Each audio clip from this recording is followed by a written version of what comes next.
5.1, adoption of the annual report 2017 and 2018. Item number 53. We have Jeanette.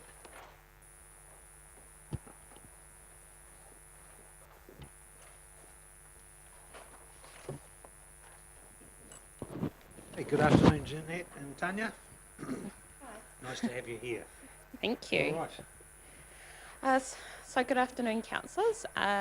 It's always nice to be here on an adoption day. So today we are seeking adoption of the annual report and the full summary report. We just have one very small change that we would like to make. Now, apologies, I don't have the reference on diligent, but on page 26 of the full annual report, under our little story box, consents on the up, our final sentence says that we have, despite this, our team managed to keep up with the pace. Only one building consent went over our 20-day processing target. That's actually incorrect. We did achieve that performance measure, so we are just going to rectify that sentence to say that we did achieve that performance measure. So that's, just wanted to highlight that change to your attention. Thanks, Tanya. Anything else? Did you? I don't have anything else, but obviously we're open to any questions. We did bring the draft to you at a workshop before audit arrived, so. Okay, any questions of Jeanette or Tanya from the councillors? I was not at that meeting, so this is a new read. In regards of, and once again I've got two lots of pages, it's either page 20 or 22 of my written agenda, new projects this year that weren't included in the long-term plan.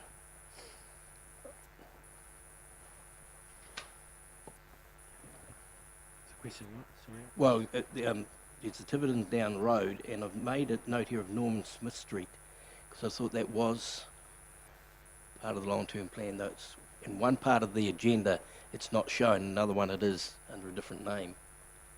So.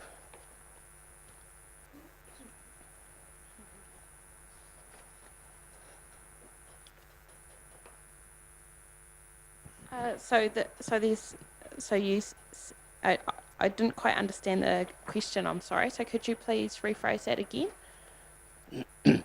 Under the new projects not included in the LTP, I've written in the column Norman Smith Street under transport. Wasn't Norman Smith Street part of the long-term plan? So it hasn't been included in there, but so the Norman Smith Street stuff is in the 2018 long-term plan, whereas the annual report is referring to the 2015 long-term plan. That's the 15, like, it's very, very small reading. 1525, is that the reason? It's the last plan? Yes. Okay. That's it. A couple more, Mr. Chairman, if I may. Once again, page 52 or 54, whichever one you're looking at, transport schedule of expenditure. And this may be a similar answer.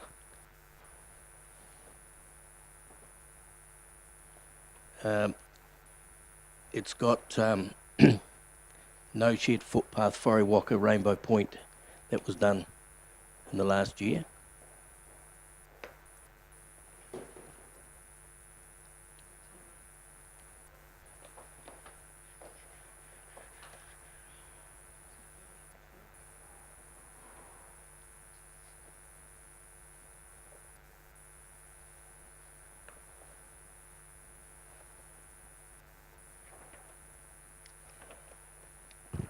Without having access to the detail, Councillor, I can't answer your question. However, that schedule of the capital expenditure is based against what was in the annual plan for last year.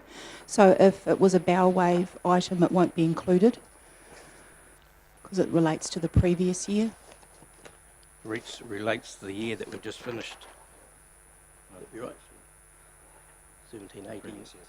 Yeah. 17, 18 year. So if it wasn't in the annual plan for 72 planned capital expenditure for the annual plan, we're reporting against the annual plan for 17-18. So anything that is being brought forward from prior years Yep. is not included on that schedule. But I don't know if it was brought forward. Yeah. Yeah, it was included in the 16-17 year. That was mentioned then, but it was still being done the year we've just finished, hasn't it? Yes, it was, Yeah, but it but- wasn't in the annual plan for 17-18. The purpose of the schedule is to show the capital expenditure against the annual plan. Okay. Bow wave is not part of the annual plan. Then that makes it confusing, but no, thank you. I think I've raised this before, Mr. Chairman. It's on page 157 in regards to there were no significant events after balance date that required reporting. Was there anything done after the balance date as of the 1st of July? Anything new come in? There may have been small things, but they, in terms of significance, they have to actually be quite significant. The only time we've ever had anything on that note is when we approved the East Taupo arterial on the July council meeting, and that was a pretty significant project. So something for $50,000 wouldn't be on there Wouldn't be because included, it's okay. not significant. Okay, thank you.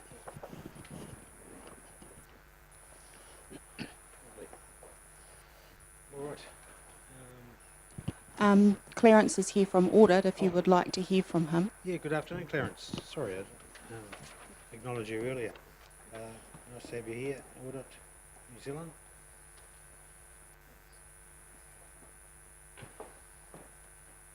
Good afternoon, Your Worship, Councillors. I actually brought the assistant manager with me this time.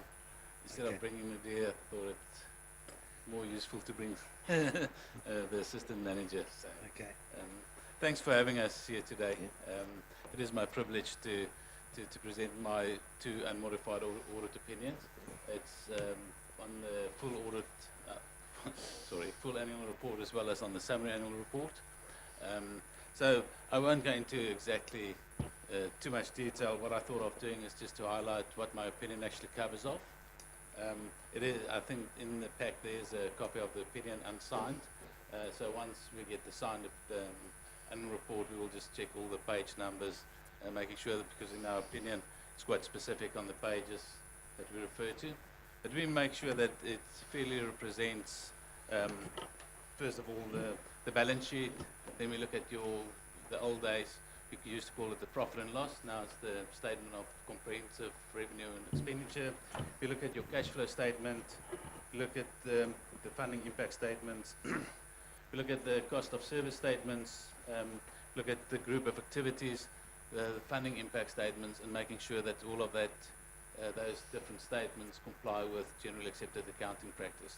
It's just important, it's important to remember that you are responsible for the preparation of the account. We just look at the compliance with legislation and generally accepted accounting practice, and that's what my opinion states. So I'm not saying right or wrong, I'm saying yes, it's correctly reflected. And in line with previous years, we looked at your control environment again. Once again, we formed the view that your control environment as a whole is efficient, and we can actually rely on it, with the exception of your expenditure system. That was highlighted during our interim audit, where we found some management override. So for that part of the audit, the expenditure side of it, we actually did a substantive audit, which means we looked into more transactions. We didn't rely on controls as such. So it's a bit change in our audit approach. Part of the management override, obviously, we also look at your journal transactions, making sure that we use data analytics to score some of the journals, and then we look at the journals of interest to make sure that there's no bias in how those were passed. There's nothing to report on that, fortunately. It's always good when we're comfortable with the end result. We also looked at your information technology environment. We look at the general controls around that. So we look for the IT environment. We look at your security over your network and applications. We look at management of your physical hardware. We look at change management, data management, operations management, configuration management and management of problems and incidents. So overall, we're comfortable that you have the processes in place for your IT environment. So that's also, I mean, we normally do that in our interim audit, but we then, with the final audit, we follow up on that to make sure that it's been in place for the full year. So it's always good to know that you have a good control environment in place. The big things that we looked at this year was highlighted in our audit plan. Things like your property, plant and equipment revaluations. This year, council revalued the Three Waters infrastructure. There was a total movement of about $10 million, and that goes through other comprehensive income. Although it's on your statement of revenue and expenditure, it is below the line, so it moves into equity, into your revaluation reserves. This year there was a $10 million movement. We looked at the competence of the valuers. We looked at the assumptions that they used. We looked at the data that they performed the evaluation on, and based on all of that, we're happy to say and to report that we're happy with the movements and the disclosure of that. We also looked at something quite late in the piece this year. You received quite a bit of development revenue. Most of it, or not most of it, about 50% of it was a deed of arrangement and not under your development contribution policy. Because it became, the total value of that was close to our performance materiality, we looked into those arrangements a bit more in detail. We found that technically, although it is a deed of arrangement for development, it's not development contributions, and therefore it should be split out in the accounts and should be reflected under other revenue. The advantage of that, having it reflected out, is actually when you look into your prudence regulations, it actually works into your favor, because with your prudence regulations you exclude your development contributions, where this is classified as other revenue. But I just thought it's something to highlight, that although it's technically for the same thing, it's technically not the same thing. So, and that's why we had to make the change in the reporting of that. We also looked at your non-financial reporting. There's two things that we'll be reporting on in the report to the governors. That will be something on the building consents, just the vetting period of when the clock starts for the 20 days. Is it pretty much when you receive the full document? And the other one that we'll be reporting on is the wastewater fault response times. It's just how it's calculated, from what point in time the clock starts again. Then we also looked at sector-wide and other matters. There's nothing specific to report. I mean, there we look at things like your rating, compliance with the Rating Act. We looked at, there's a wide range of stuff. There's nothing that I thought was necessary to highlight to you. So, in all, it will be reported in our normal report. We're also looking at the debenture trust deed at the moment. It's just another assurance report that we have to issue. That is all your borrowings. There's also a report that we issued to the trustees of the trust deed and to council. It's just the compliance with your, I can quote the number, it's your debenture trust deed in accordance with clauses 12.2.6. So if you're interested, that's based on that paragraph that we'll be reporting to you. Then we also looked at your financial reporting and prudence regulations. As I said, it's also covered in my audit opinion. Those are the lovely green and orange graphs that you see. So we made sure that the calculation of that is in accordance with the prescribed calculations and all of that. So that's we're happy with that. And then lastly, I would just like to thank Neil and Jeanette and Alan and the whole finance team for their assistance during this audit. I think the audit went really well, normally really well prepared, and things like the late raising of the issue with the development contributions. I mean, it takes quite an effort to get it to stick to the timelines, and just the way in which that was handled. I really appreciate that. So, thank you. Thank you very much, Clarence. All right, and thank you, Liz, for coming down today as well. Lovely to have you here. Good to see you as a boss after all, which is good. All right, any questions of Clarence or Liz? Councillor Body. Clarence, thank you. You mentioned the Not development contribution, no, not the development. Was it the 20-day consents? Vetting period. So we see that we've achieved whatever it happens to be, but does it also look at the one that gets to the 19th day and starts again for another 20? That in the document doesn't make that overly clear, so that effectively it wouldn't be all of them getting the 20 days. It might be a series of 20s. How does that work? There's a prescribed format of how you do it, so the clock stops and starts. Yes. So you have to do it within the 20 days. So if you stop it on day 19 or day 2 because you haven't received the information, the clock stops. You don't get an additional Until- 20 days. there's You not don't an get an additional 20 days, days? no. That's not what I've been told. So Starts again. From day 1, all the days that it's actually with council complete, that counts to the 20 days. Thank you. Very good. Okay, any other questions of Clarence? Or this- Just through the Councillor chair. Collins.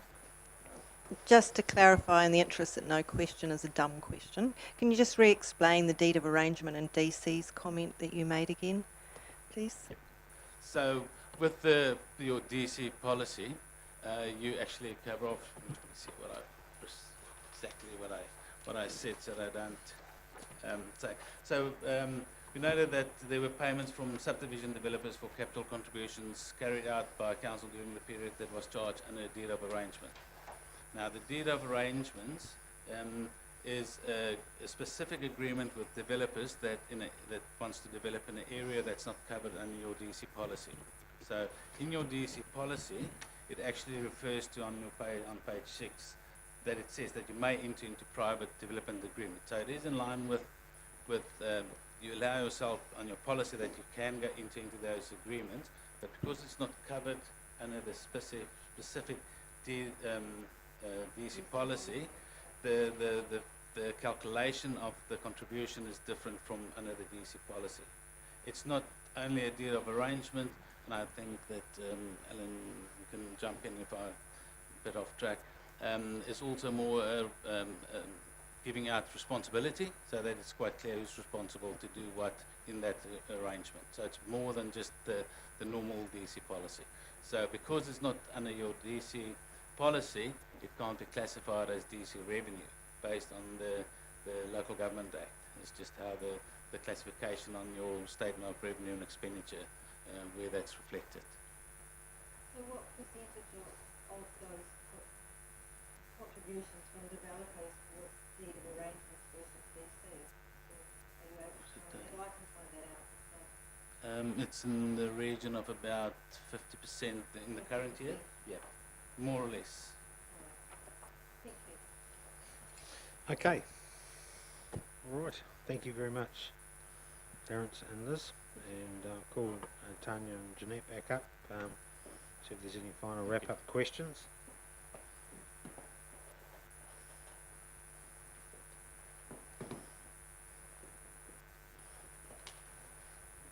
So, Tanya, we've got a recommendation there that we adopt the annual report and approve it for release to the public, and also adopts the summary annual report and approves for release. So there's nothing Your else to Worship. add. Councillor Williamson. Just one on page 198, one very small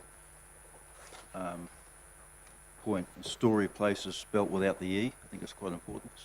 Story place is, Absolutely. yeah, on your report. Okay. Fantastic. Thank you. Yeah. Like Delaney. That's a common one. As long as all the Delaney's are spelled right, that's the main thing. Yeah, thank you, Councillor Williamson. All right, that's a wrap. Okay, could I have a mover, please, that we adopt this annual report? Councillor Jollins, thank you very much. Moved by Councillor Jollins, seconded by Councillor Hickley. All those in favour, please say aye. Those against? Carried. Thank you very much. Lovely.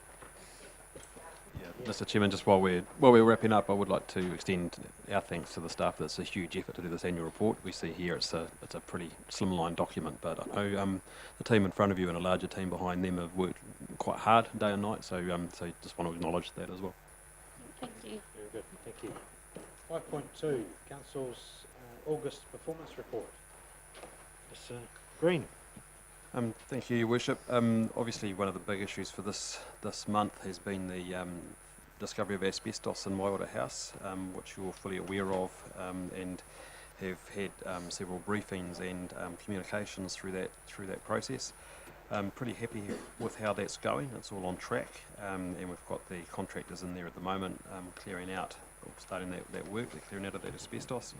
Likewise, the other one that you're fully aware of is the Arrow Smith Avenue sinkhole.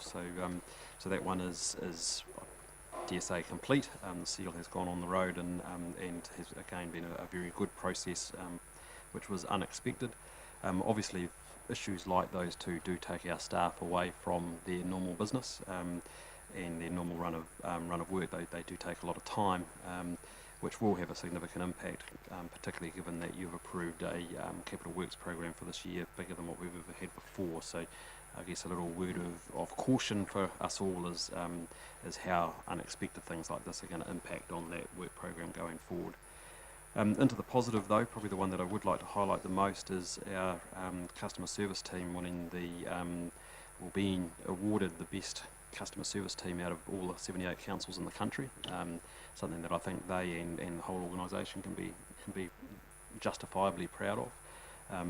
I think last year we were ranked number 68 and then up to 1 this year, so a monumental rise to success. So something that we can all take some pride in. Talking about pride, hopefully, in I think 2 weeks' time we're up for the Keep New Zealand Beautiful Awards for the most beautiful large town, so hopefully that sense of pride can continue through to there. Worship, I'll keep it to that, I think, and let the team go through the report. Thanks. Just Sarah. through the chair, before we move off that page, like I understand that at a local level we can't do anything about the plastics, Yep. 3 through to 7, but I have to say that I'm really, really disappointed as a Kiwi that I know that China can't take this anymore, but that we're having no direction set or leadership from central government on this issue. So instead we're going to have 78 councils go about how that plastics 3 through to 7 go back into the landfills, and they'll all be managed in different ways. So years down the track, we're going to end up with a small China issue of mismanagement of the rubbish. Also, I haven't seen anything come out of local government New Zealand about this. I've seen lots of climate change stuff, but this is far more important.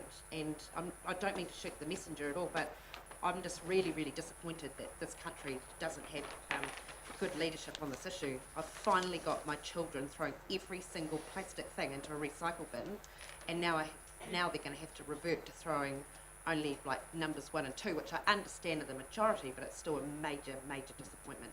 So I don't know if you can take that to Rural Provincial or the Mural Forum or what can be done, but I think we need to just say that we're disappointed, because it just really irks me. It's one of my pet hates.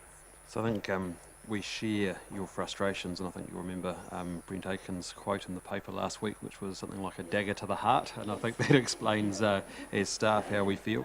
And it, as you say, it is out of our control and out of in fact New Zealand's control, and that China and then subsequently other Asian countries stopped taking these things because they were getting inundated. The response from the government is very much around product stewardship, so trying to work with the Packaging Council and other organisers to change at the front of the top of the cliff, but that stuff takes a long time to implement, and to get change it's going to take a long time. But you're absolutely right. It's a massive issue for New Zealand Inc. Just thank you, Mr. CEO, and also happy birthday. Okay, Just Helen, sorry, financial. David, Oh, sorry, Councillor Stewart. just adding on from what Anna was saying, because it is looking at the stewardship and the suppliers supplying things that aren't in plastic, everyone could actually do something about that by just lobbying their supermarket manager to let him know or her know that they don't want to buy that stuff if it's not in something that they can actually dispose of properly. Just a thought.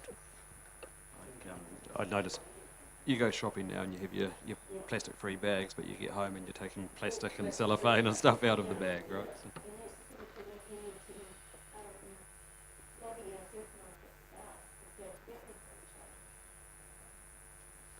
Councillor Boddy. Just on that, thank you, Councillor Part, for raising it. Is there any economic loss to the fact we can't recycle that plastic from 3 to 7? Not an economic loss. In fact, if you're looking just financially, you could argue there was an economic gain because more tonnage is going to go to the landfill, which means that we will get more income. Just through the chair, just to add to that, we passed, we've got a brand new waste minimisation strategy, I think it was called, plan.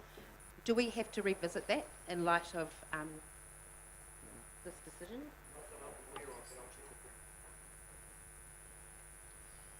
All right, Alan, financials. Yeah, thank you. It's quite a challenge actually to get August financials to this particular meeting when you've just been through what the team's done as far as the annual report.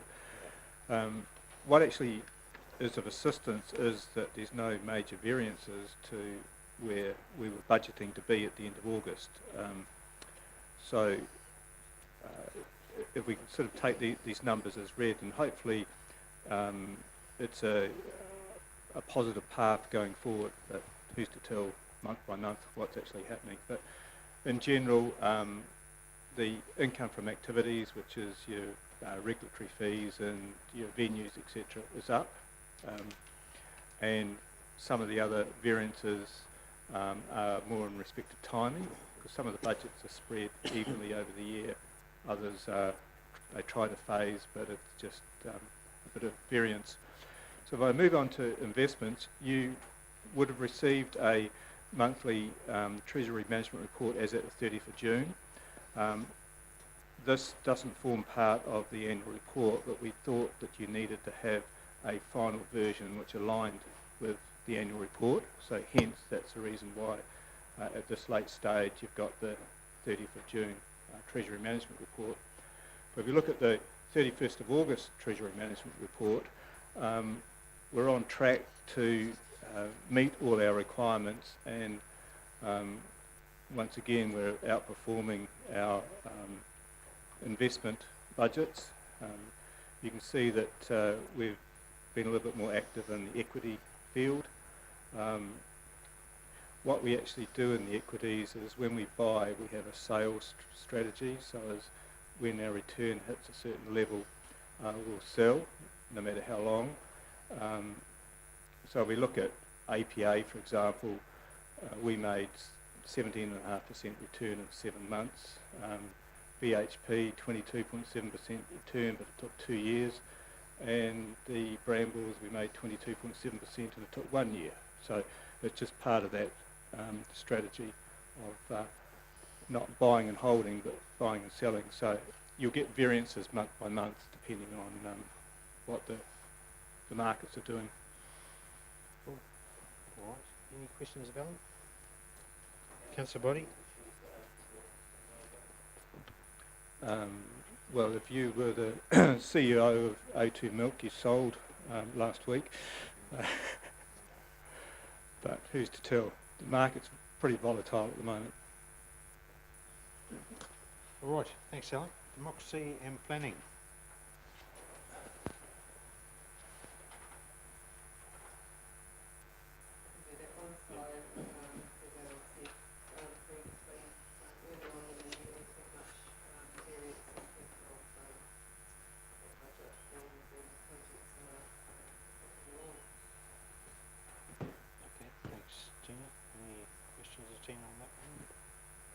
Community services.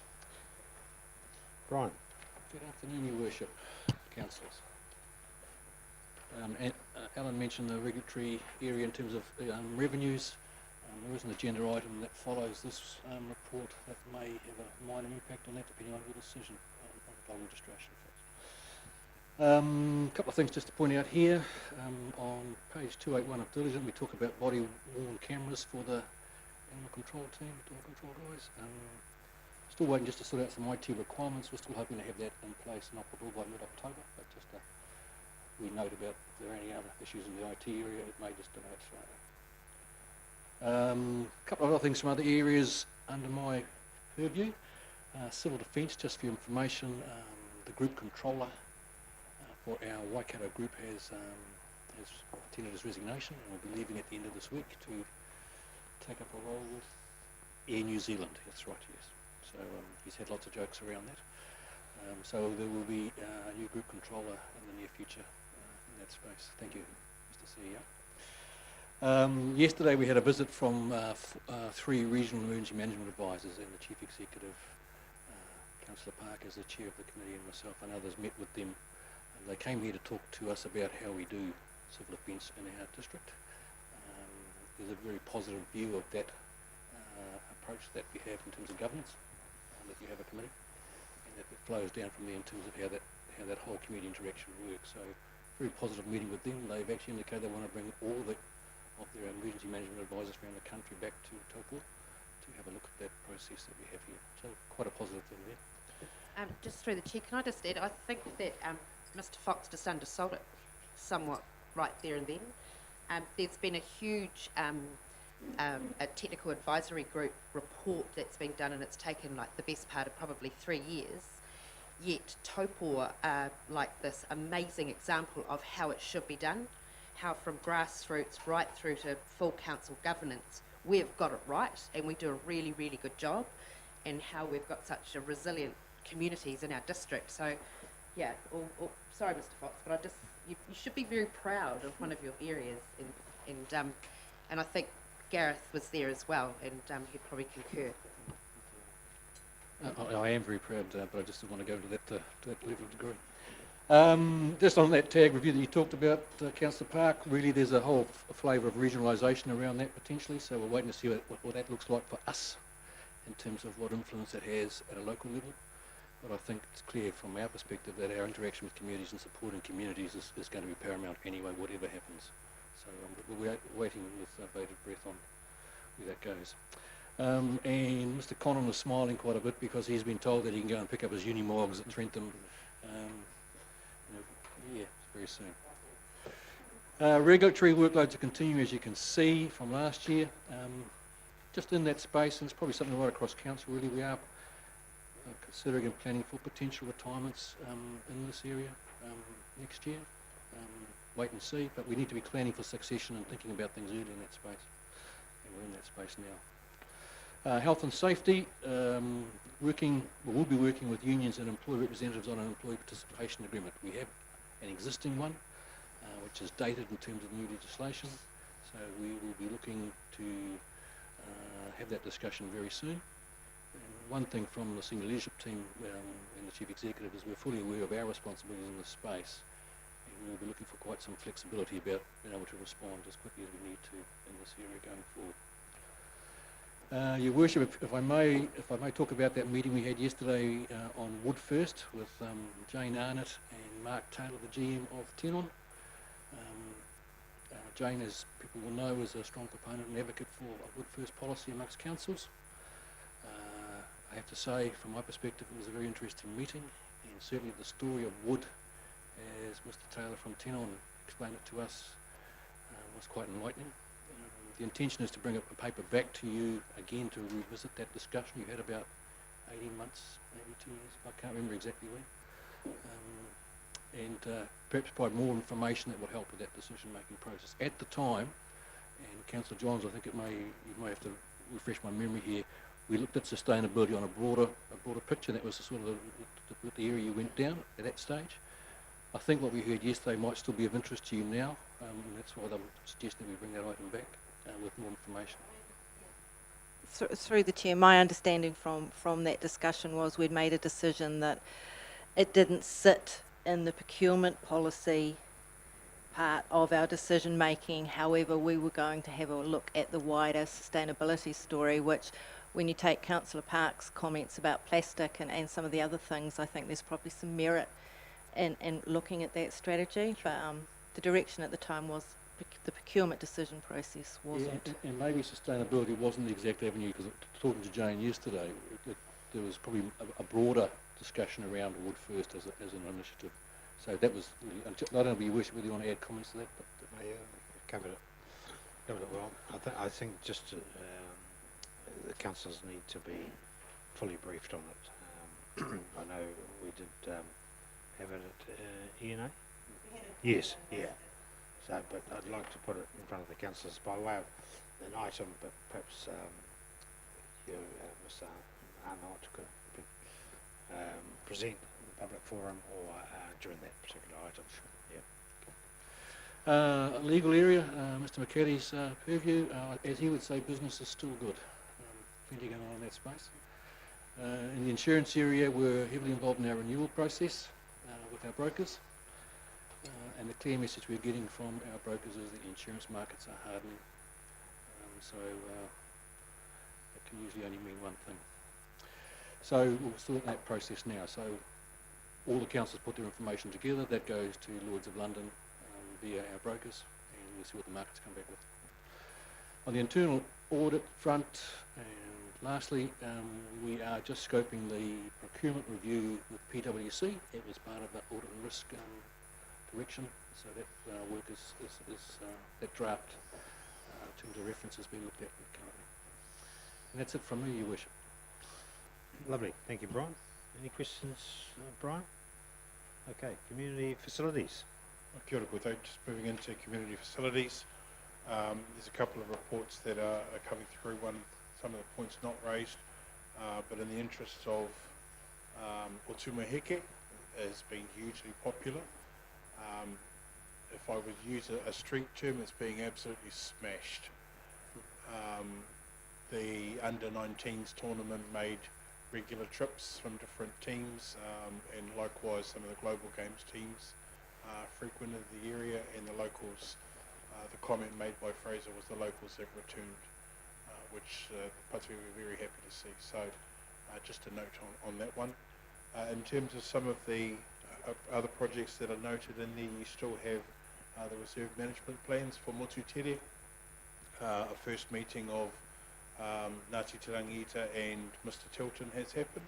Those conversations are underway, and likewise the development of the Māori Heritage Study, which will deal with some of the issues that were raised with yourselves at Waitotoko.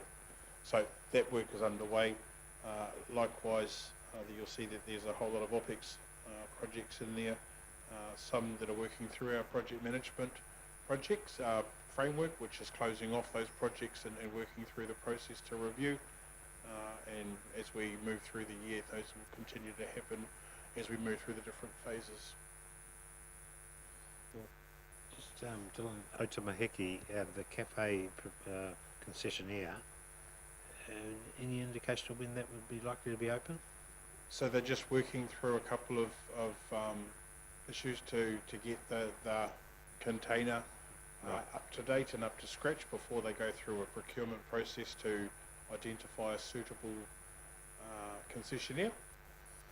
But that's very much in their priority list to get done as soon as possible. Yeah, you see people hovering around, want to have a glass of water or a cup of tea or whatever, so yeah, you're good.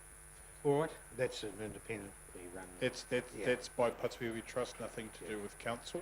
Okay.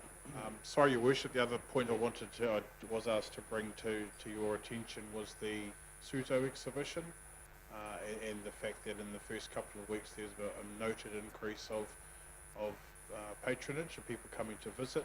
They're looking forward to the next school holidays, where some of the additional activities attached to the exhibition will also come in, which is part of our education activities team, working alongside Jackie and some of our members of the Chinese community to bring more of the culture, of the Chinese culture in celebration of the Faith and Life exhibition. Cool. All right, thank you, Dylan. Yes. Just for my own interest, and it may have already been mentioned, the next CBD intersection upgrade, which street is it going to, which section? So through the chair, it's down on Payne Street, and it's got to be an intersection to Ferry Tower. Okay, thank you. Just in regards to the hot stream cultural, I received a phone call from, and I want this recorded, from Hiningmara Henderson just prior to his opening, that suggested to me, she used the excuse of who was my gardener to make the phone call because we don't have a gardener. She made the comment to me that I'd voted against the project. I informed her in no uncertain terms I hadn't. I have drawn out of the system that resolution that was passed. It was unanimous. She's away at the moment, so I'm going to go back and ask where did she hear that from. The reason I wasn't at the opening, I was heading to Taranaki for 2 80th birthdays, otherwise I would have been there. So from what I've heard, it's very, very good, and I'd like to congratulate the team, but I want to set the record straight. I did vote for it's to proceed. Thank you. All right. Your Worship. I just had a Yes, quick Councillor question. Williamson. You go. Your Worship. I attended the Lake Taupo Catchment Committee meeting last week as the alternate on behalf of Councillor Dollins, and he just gave a bit of a brief update on the Tonkin Taylor report with regarding to the erosion program around Kuratau of the regional council. Speaker, they're very happy with the relationship they arranged with under the flood and erosion strategy forthcoming with the works program. Just on that one, Your Worship, we've got a meeting with Te Whare coming up in the near future, which hopefully will get some progress on that. All right, water. Right, Good afternoon, Mr. Strongman. Afternoon all. Just a couple of things on the water. I just want to reiterate what Gareth has previously said. We do run pretty lean teams here. We've got pretty ambitious capital works program. So when something like Waiora House and something like Arrowsmith happens, it does take a fair bit of the team away. But needless to say, we are still on track to deliver the percentage increase on all of those projects. You'll note in water, we do have 24 projects to deliver this year, and we're already in execute for 11 of those. So we're moving through them pretty quickly. You'll note on the front page there's nothing in renewals. That's because we're doing a lot of work in that space and doing investigation and some analysis. But we think we'll be going out to market for the majority of that renewals money to be spent in Turangi, and that'll be about 5 to 5.5 kilometres of pipe renewals in Turangi. So we're pretty much on track in that space.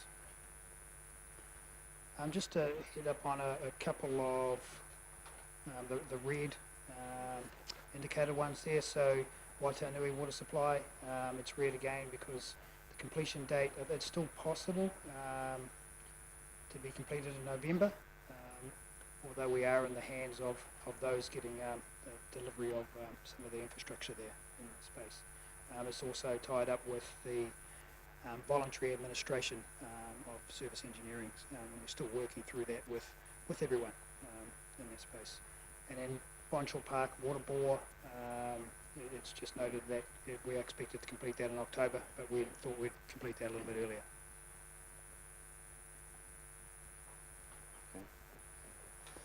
And Motuapa Reservoir Renewal is in the same boat. It's to do with that voluntary administration.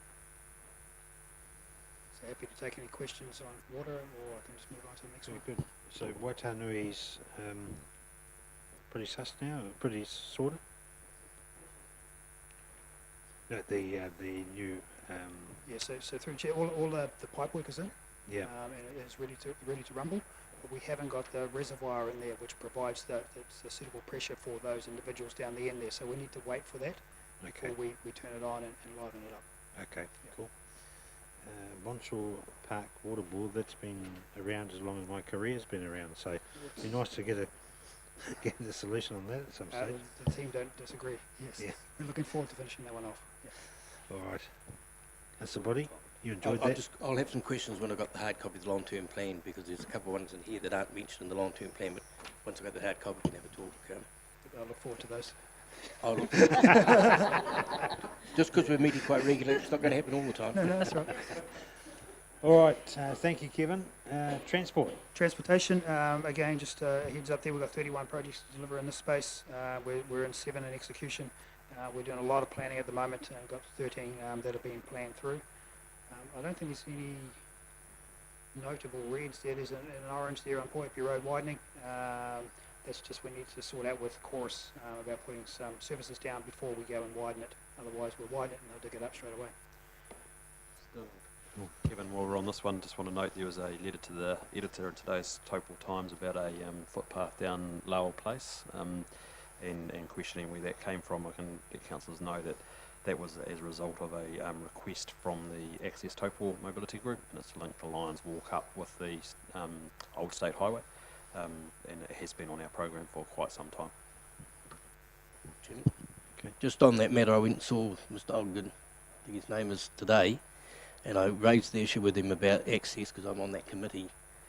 I did that walk with, I think it's Miss Haile Selassie, I think it is, and the guy Cockburn in the motorised chair. I can't remember discussing that footpath. The gentleman concerned was a little bit surprised that there's a footpath on the other side of the road that goes down the side of the hotel. Why would you want to put a footpath over the services that are underground there now? There's water and gas and things like that. I had to agree with him to some degree because there's already a footpath there. So I'm wondering whether we discuss it again with access. One of the issues at the time was to come off the Lions Walk to go to that CAF, and those people were quite prepared. They would come out and put a ramp down so someone in a wheelchair would be able to. But for putting a footpath down on the side that would be less used than the other side, to me doesn't make sense, hence my visit today. So again, I asked that question of our engineers through you, Mr. Worship, and there's a couple of reasons. One is that the other side doesn't link with the entrance onto the Lions Walk because there's the transmitter box in the way with the generator, so you can't link it back through, so a wheelchair, etc., can't get through. And the other part of it is that the motel side of the road, which is a cobbled path, there's the letdowns for the vehicle crossings there, so that's on quite a steep angle, so a wheelchair, it isn't appropriate for a wheelchair. So I've asked those very questions, which is why the agreement was the other side. The other flip side of that is, as you know, and from that walk that you did that time, there's plenty of other spaces on that Lions Walk that, as you know, is not up to grade at the moment, which is, a lot of that's going to be fixed as a result of the project that you've got for widening that path over the next 2 years. Can I ask, Councillor Body, just was Mr. Ogden advised that that was going to go in, or? Yes, he was. He had a visit. Great. He was advised. As I wasn't there, I'm not sure how accurate a couple of comments he made to me about dealing with the council. Sure. I think that's a sidebar. It was just the fact that he couldn't see the sense of ripping up good grass to put down that may not be needed. So, thanks, Gareth, for the explanation. All right, thank you. Yes, Councillor Body. Kevin. Consistency of what we name things. In the transport, it's got Norman Smith Street signals. In the long-term plan, it states Northern Access Upgrade. I wonder whether there be consistency, because if I read the long-term plan, it doesn't mention the lights. This one does. So which are we going to use? Norman Smith Street lights or Northern Access Upgrade? The figures are the same. Yeah, I think what we should use then is Norman Smith Street lights, because that is what we're putting in now. That's the other one was a bit before it was decided on which way we go moving forward. So yes, yeah. Thank you. So lights it is. Lights, yeah. Yep. Cool. All right, Kevin, where were we? Were we transport? We're still in transport, and there's just a couple of orange and reds ones there. Hooker Falls footpath. We're waiting for a developer to finish their entranceway before we do a footpath. Otherwise, they'll do some damage to a new footpath. Marlborough Road, we're still waiting on services, but we've been told that they will be going in soon. We can put our footpath over those. And then LED lights is just the same as it has been. We're waiting on servicing. We have started that predominantly in the Acacia Bay and whakaaro area to date. Okay. Top end from the steps up towards Acacia Heights Drive, is it called? Up the top of the right hand side? Yeah, it gets very narrow there. Around there, yeah. Yeah. Where there's lots of people generally walking, yeah. Kevin, you mentioned 31 projects. Can you give us an indication of how many external consultants, or how many projects is our staff handling 100%, or how many consultants are you using? So through the chair, we always tend to use consultants in those areas where we haven't got the expertise or haven't got the resources to do that. But our team will be over all of these. The only one that we will be looking at, and it'll be a secondment, so we're actually asking someone from WSP, which is the old office, to come and sit in a bummin seat in our office to look after the Norman Smith Street traffic lights. Because that one's high profile, and we need to dedicate someone pretty much permanently to that role earlier on. So that's one that we're using there.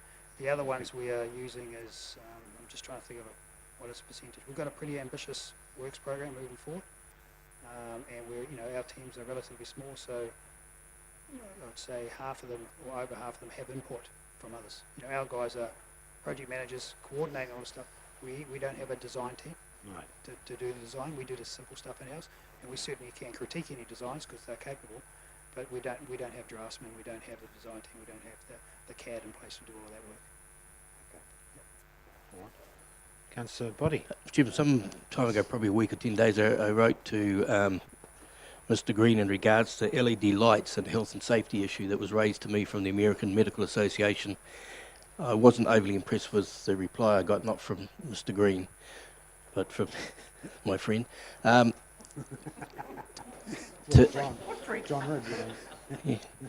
To me, it was an issue that I think needs to be addressed, because while it was rightly pointed out by Mr. Strong when there was 5 different criteria, is to do with the 4 colours or 5 colours that are actually in the lights that have a tendency to damage the retina, whether you're driving a car or walking the streets. And I think it's an issue I raised.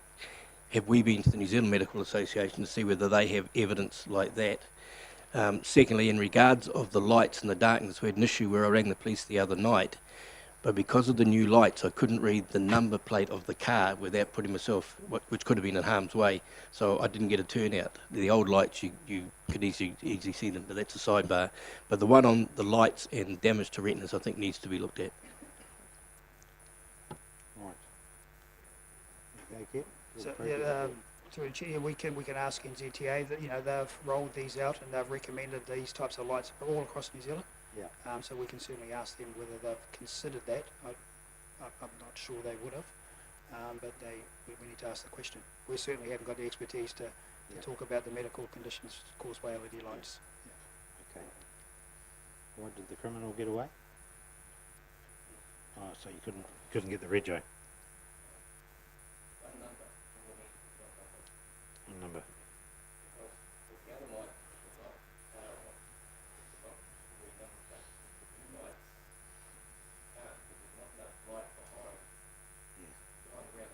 Okay.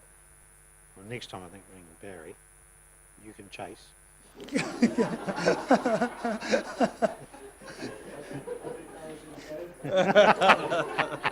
He was in the car. All right. So sorry, through the chair. Wastewater. Yeah, sorry, through the chair. If I can have a call as well, because I'd love to watch that. Sorry. Can I have a call as well, because I'd love to watch that. Just a comment with what Councillor Blood is saying, because leaded lights, they're all in cars. Yeah. They're all over. If there is a problem, I mean, it's not only us new street lights, it's about everything. So, yeah. Well, Okay. We'll get that confirmed with the medical. Right, wastewater. So wastewater, again, just to give a heads up, we've probably got the most projects in this area. We've got 33 moving forward for this year, and we have just under half of them being constructed right now in various areas. And just want to highlight, I suppose I don't need to highlight it, but we had some issues out at Kinloch, but as a team they've worked pretty hard on the wastewater treatment plant, communication with the affected parties around the perimeter of that, the landscaping work that has been promised is majority of that has been completed, and I think for now we are moving forward on that, and we've had a lot of learnings out of that project to make sure that we don't end up in that space again. Sure. Yeah. Okay. I'll refrain from commenting, but yeah. Mr. Chairman, we've had quite a number of I've had a number of letters of congratulations from those neighbours and the community representatives out there in more recent times saying thank you for how it's been recovered. So it certainly wasn't a good position to be in, but the team have recovered very well.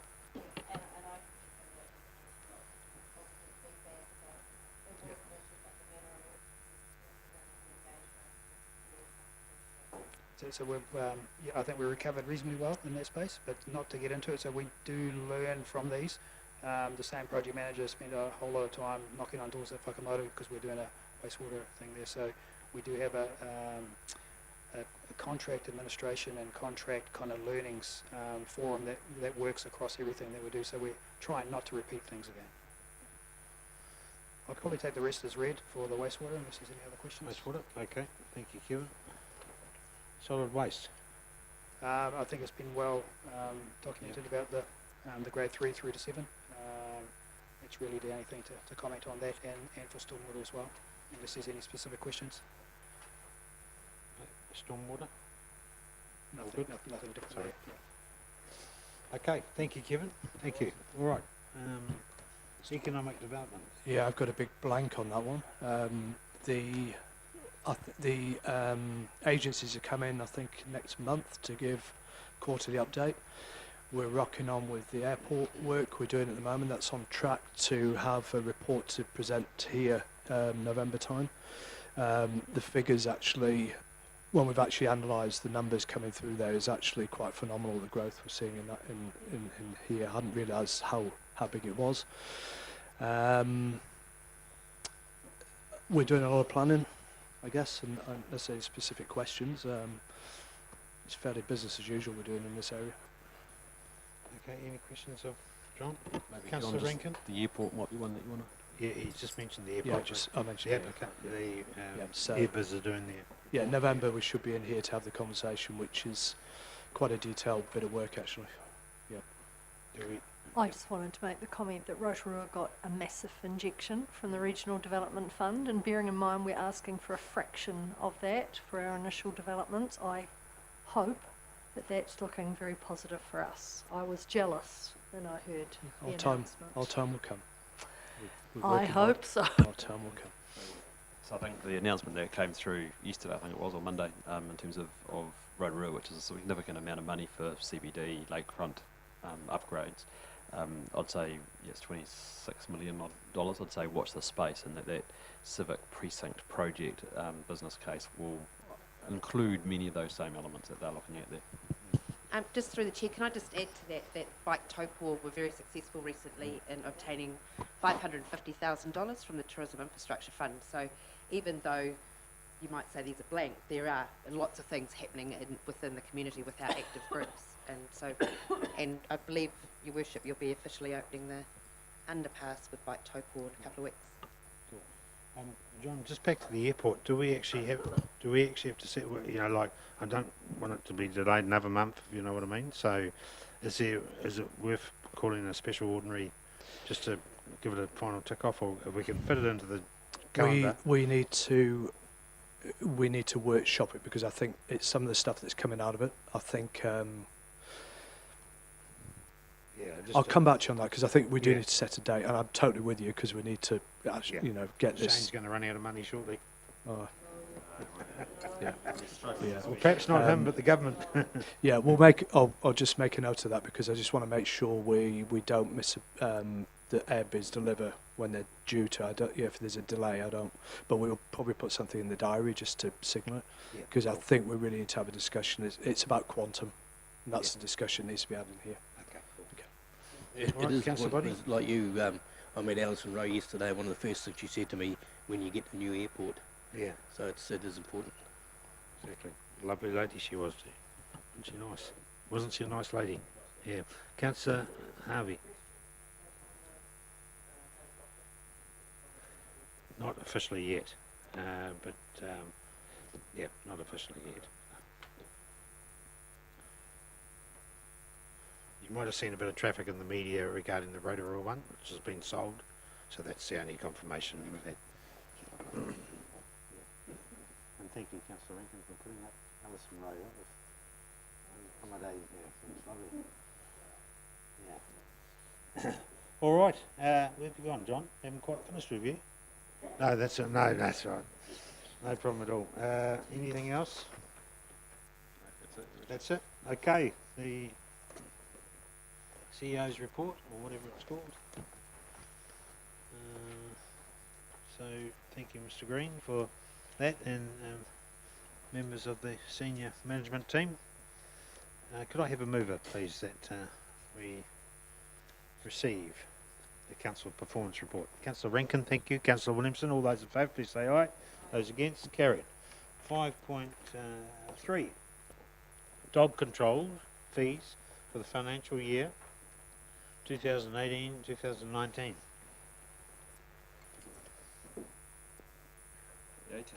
The 18. Ooh, steady. This looks serious.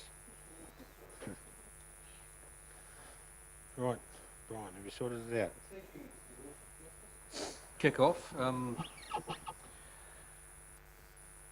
I really enjoyed Eli's presentation this morning about the dog park, and I've been reading his presentation again, and it says it is scientifically proven that dogs relieve stress and lower blood pressure. In the short time that I've been in the job for you doing this, Eli, we've got a problem.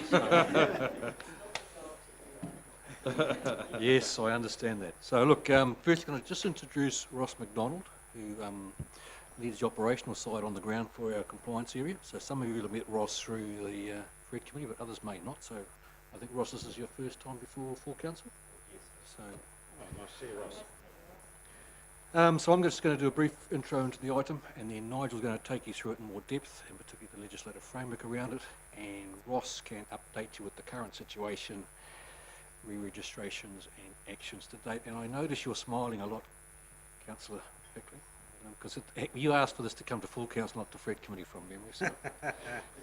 Oh, there.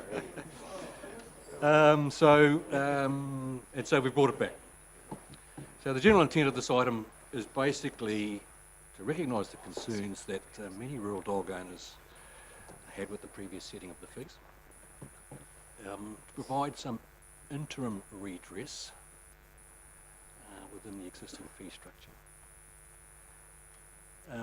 Also, hopefully recognise your previous council principle around transparency in this space with dog fees, and most importantly commit to a bigger review next year, given there are some limitations about what we can do this year. I think Nigel will probably address some of those things.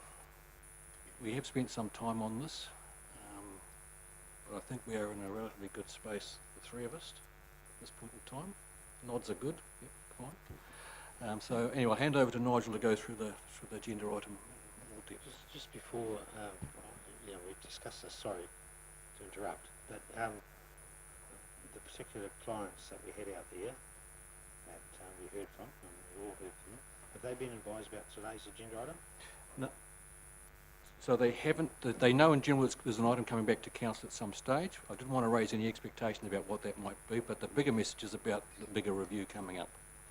Yeah. So that's what we've So had. story, it would have been, probably, that was about 12 quite persistent emails. I think as a common courtesy would be to advise those people, but anyway. I'll take that on board, you wish. Yeah, that's right. I have been dealing with it with, as you probably know, and Councillor Harvey know. Yeah. Yes, having quite a few chats around. Good. Okay. All right, Mr. McCaddy. Yeah, thanks. I think the point made, I think we'll address that in a communications plan. So perhaps some particular communication to those persons, but as well as wider, depending on the outcome of your decision making today, some wider communications out to obviously all those rural dog owners. So really, I'll take the paper as read, but I'll just highlight some points here. This is really about what practical steps or a practical response the council might be able to take to the concerns which some rural dog owners communicated to councillors after the setting of the last fees. So really it's the reactions probably come about because of the significant fee increase. So basically dog owners in the rural area went from paying $25 the last financial year to $85 in one go. So it's a significant increase for those rural dog owners. And there was obviously some concern out there at the way that the scale of the increase was communicated to them.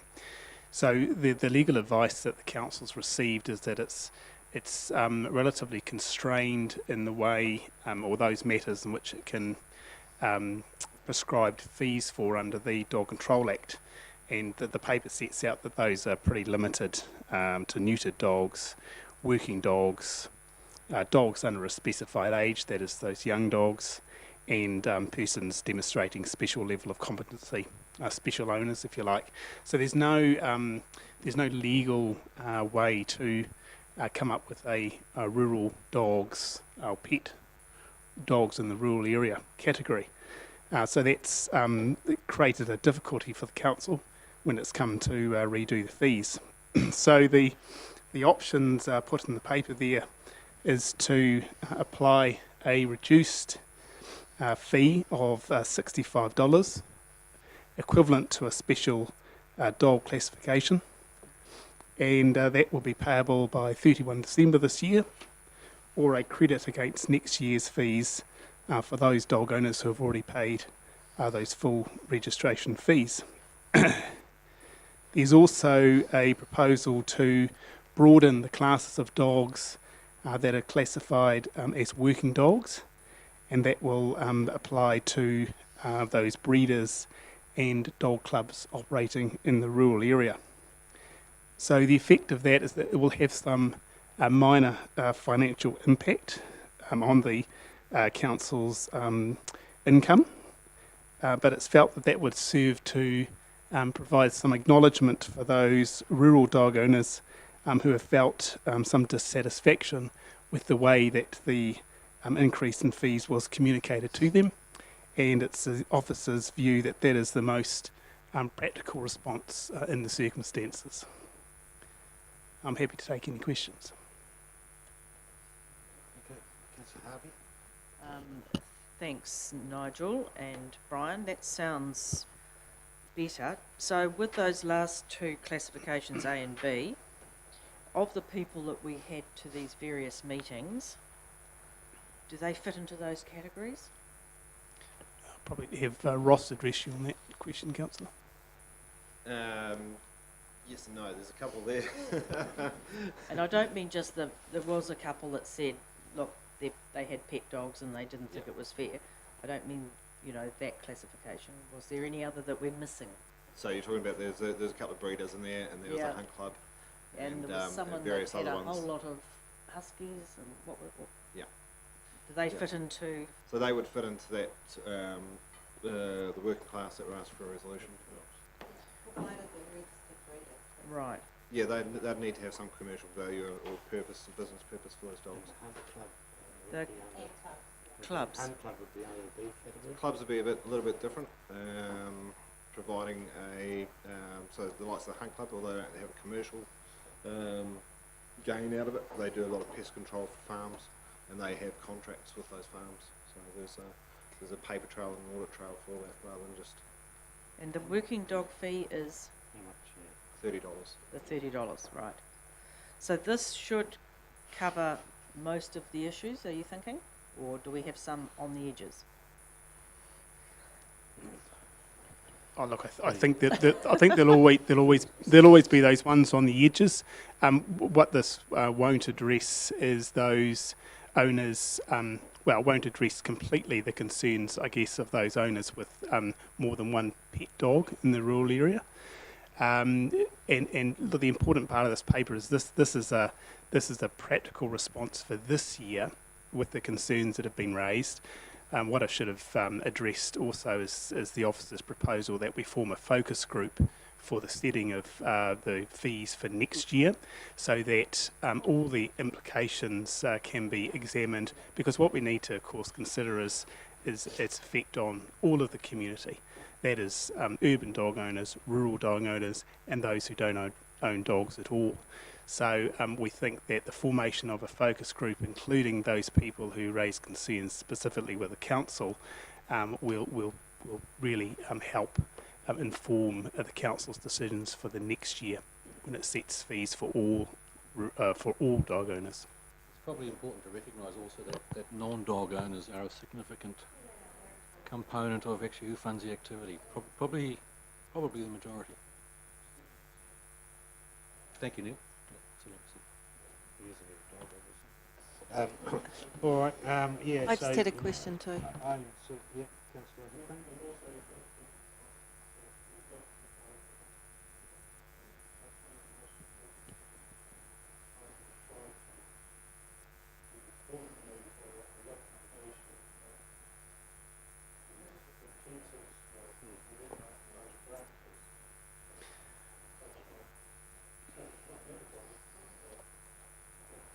Yeah, as I say, it's a recommendation for this year, and it has to be acknowledged as the paper says that there is varying practices around the country. There are some councils that do provide lower fees, as did this council, for dogs in the rural area. The advice we've had is that you're not able to do that under the Act. So unfortunately there is some varying practices and some inconsistency around the country between councils, and that doesn't help. But I think that these types of issues, the split between public and private, these are the sorts of things that can be debated or discussed at the focus group level, and then brought back to the council, so that you're well informed when you make a decision for next year's dog control fees. So when you're proposing $65 here, it is actually technically against the Act.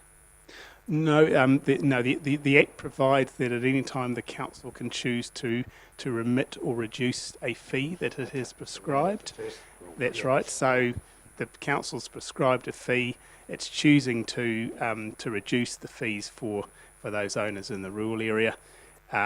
It's not ideal, but as I say, it's a practical response in the circumstances.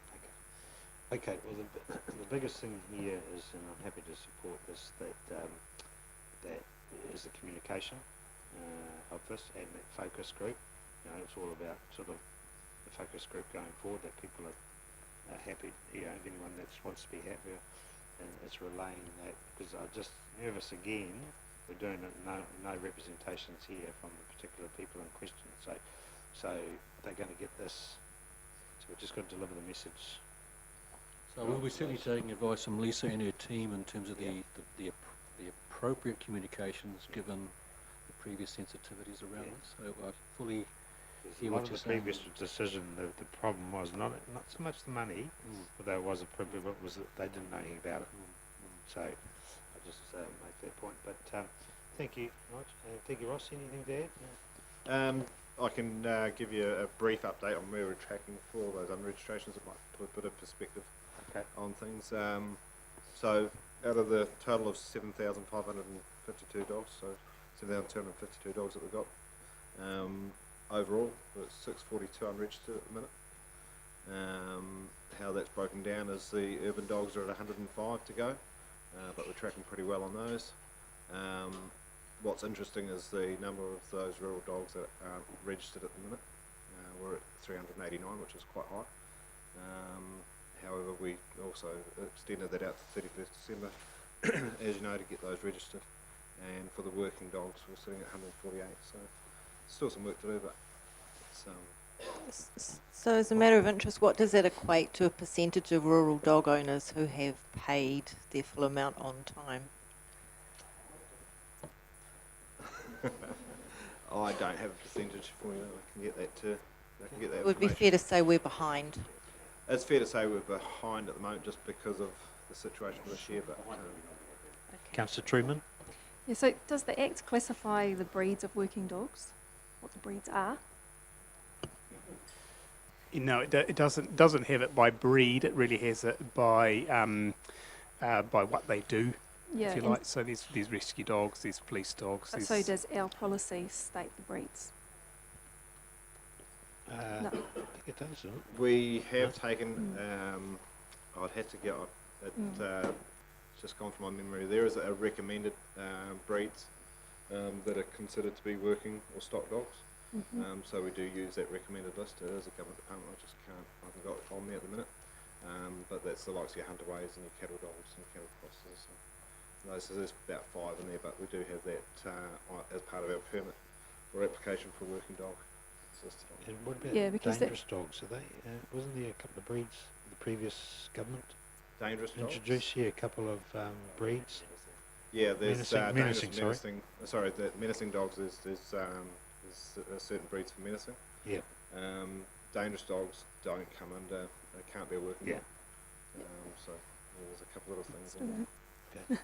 No, so I was just wondering, because I've had people ring me that have dogs that aren't the particular breeds that are stated, but are working dogs and are used as working dogs. So I'm just wondering, is going forward, like if you have this focus group, is there potentially a way where an owner can make a declaration to state that it is a working dog and so what that dog does? Now.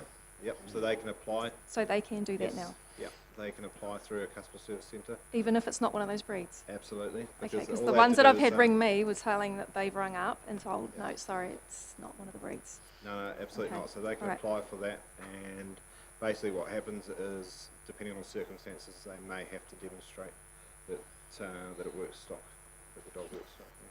What about your corgi, John? Mine was a white Labrador, very, very good cattle dog. Exceptionally well trained, a bit like his owner. Yeah, and pick on people with corgis. Yep.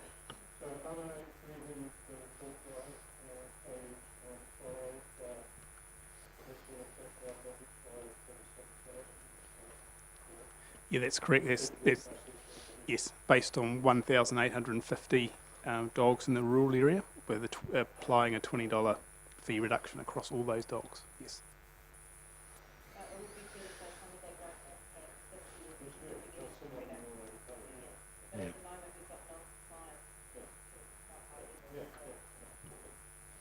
Cool.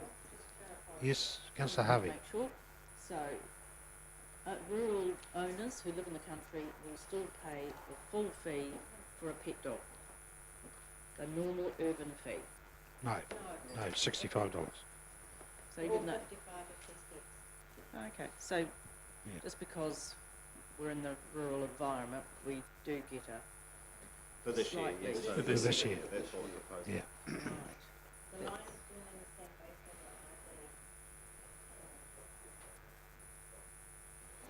All right, probably a reasonable outcome, I think, gentlemen, under the circumstances. I think communication be here is, is the most critical thing, that you will be reviewing the full fees and charges next year, focus group going forward, and go from there. All right, do I have a mover, please? Move Councillor Hickling, seconded by Councillor Kingy. All those in favour, please say aye. Aye. Those against? Carried. All right, thank you very much, gentlemen. 5.4, Proposed Alcohol Control Bylaw 2018. Hillary.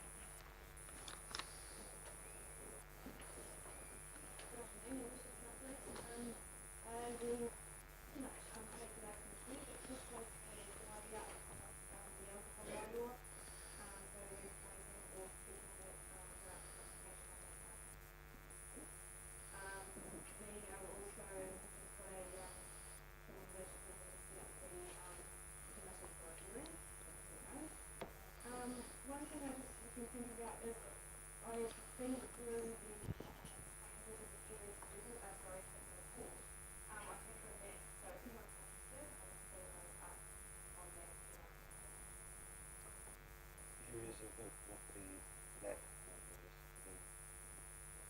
Sorry, repeat that again, sorry? I've got the map. Yeah. So the previous areas, Okay, has it broadened out quite a bit, or has it broadened out quite a bit, or? top to top, some areas we've taken the areas down. For example, all the lake shore areas within, the like the Kawa, Kaunihera, all the reserves, the whole community were covered by bylaw because of the ban. So what we've done is taken those all back to the lake shore reserves only, rather than all the reserves. Once everything we reduced it back based on the license police and came right back to Rifle Range Road, previously. So still continuing on the lakefront, but only cut fencing and What's his name? Tony's suggestion, the way I read it, it was actually, he was wrong, but it's gone from Rifle Range Road back to Ruapehu. sorry, I just going to check my notes. Kaingaroa, sorry, no, it went to Kaingaroa and now it's gone back to Ruapehu, okay. So I just wondered on page 113, just whether we could put for Mangakino, if we could say Mangakino Town Centre weekend prohibition, other than the whole town's banned. Okay.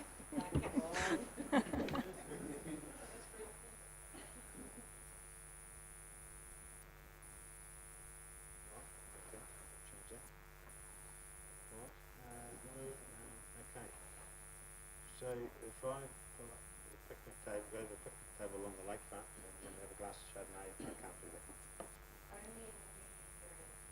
Only for that 2 weeks. Yes, so 2 weeks. Right.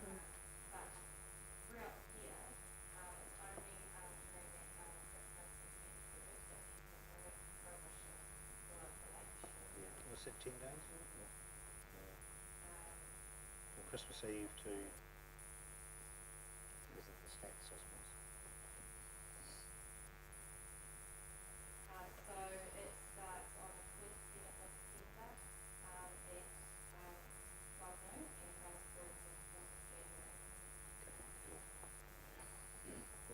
So do you need some councillors on this special ad hoc committee?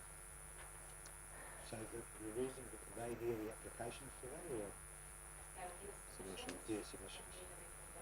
Okay, this, Sure. right. Yes. Okay.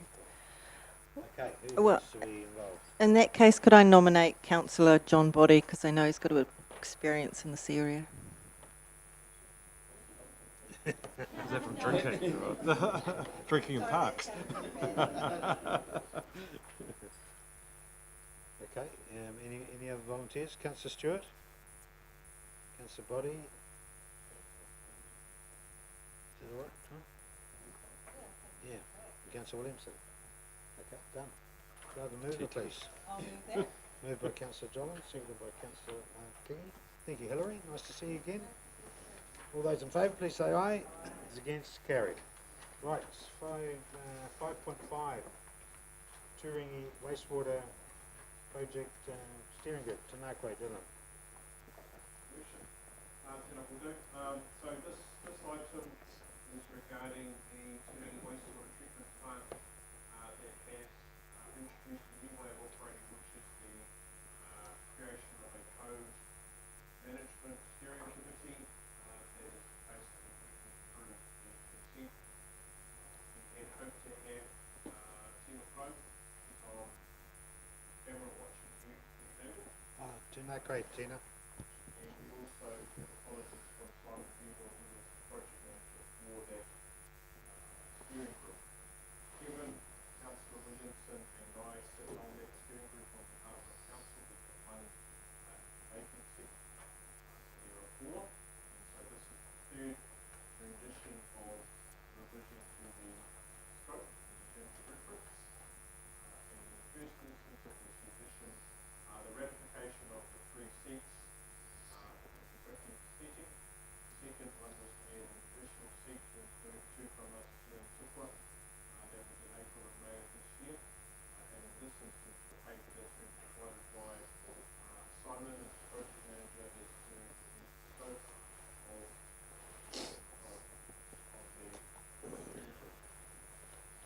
this introduction of the paper. I'll take the paper.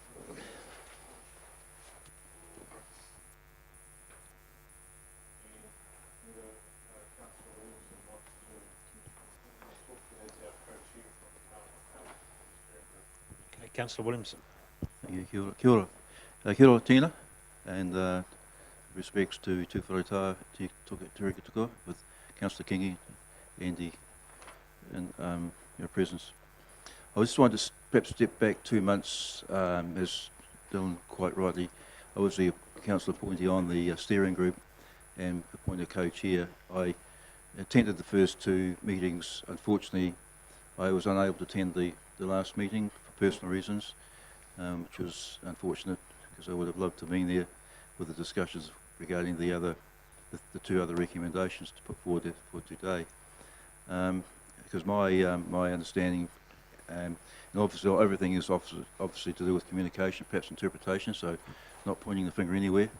Just that with we set up the formed the committee, met with Lauren, Amihi and David, of other steering group members, and then we appointed the Simon as our the project manager for the original scope of the renewal of the consent for the wastewater discharge from the plant as it stands. So that was then where there was some discussions with the TAG, with the technical advisory group, and there's Tina is the cultural impact assessment author, was with respect to the discharge. So obviously, personally, I totally support the original resolution with regard to the discharge into the waterways and the lake, which I find is not so satisfactory. So I was very supportive looking at options, whatever they may be. For example, discharge to land, for example, and obviously there was some negotiations around how that would happen. Taking point, the Taupo wastewater treatment plant back in the 90s. They won an environmental award for their very much initiative with the discharge to land, and it has its economic benefits as well. So that was a very progressive decision made at the time. So I have to personally, it's my personal view, have to put a a pragmatism lens over this in terms of the practicalities of, for example, I know it's there's a suggestion as to looking at options going forward for relocation of the plant, so as, for example, interim claims on it, and that sort of situation, and obviously not to mention obviously the economic financial considerations of relocation. So I can only support the original resolution going forward as for the renewal of the current resource consent for the discharge, with the actual proviso with totally supporting the discharge to anywhere but the lake. So that's where I stand.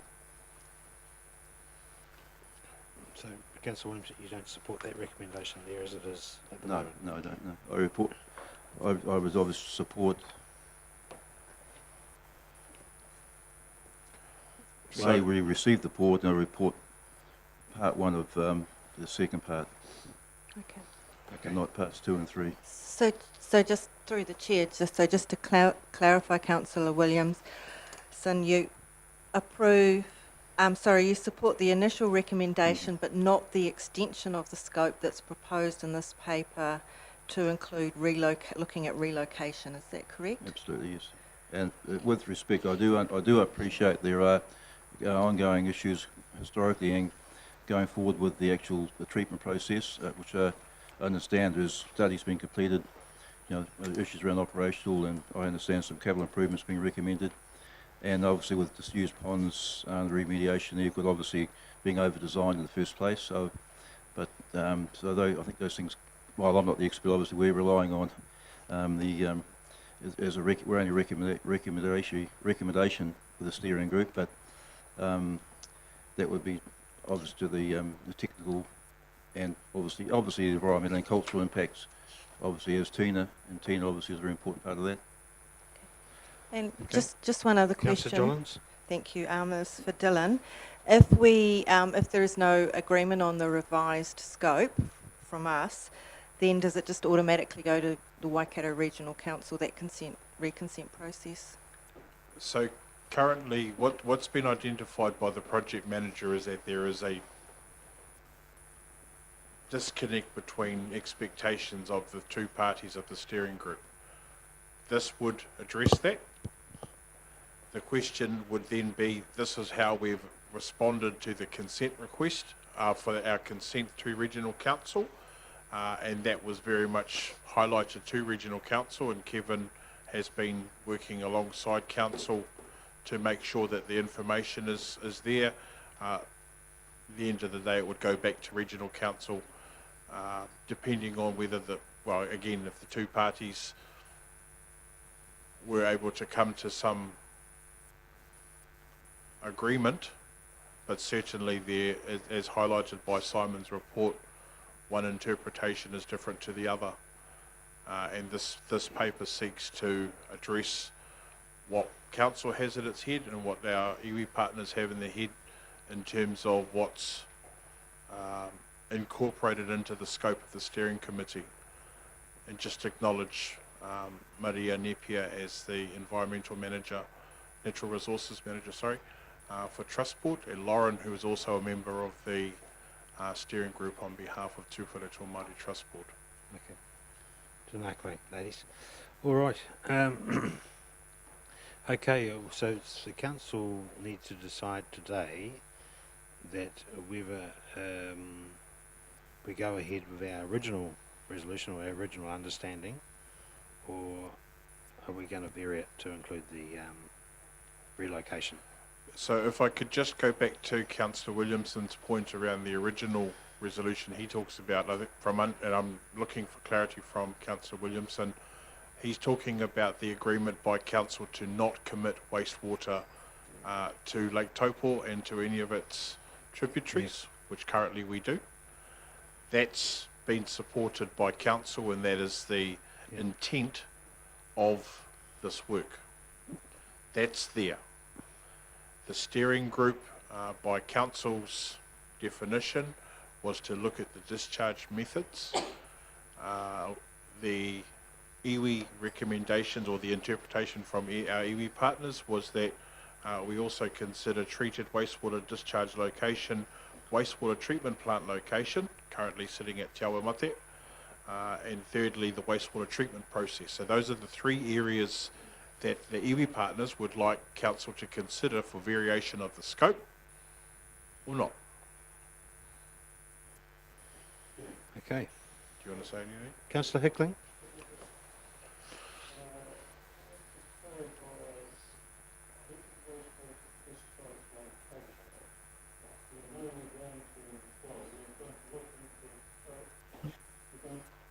We're going to look into ways of the discharge, but then see the wastewater treatment process.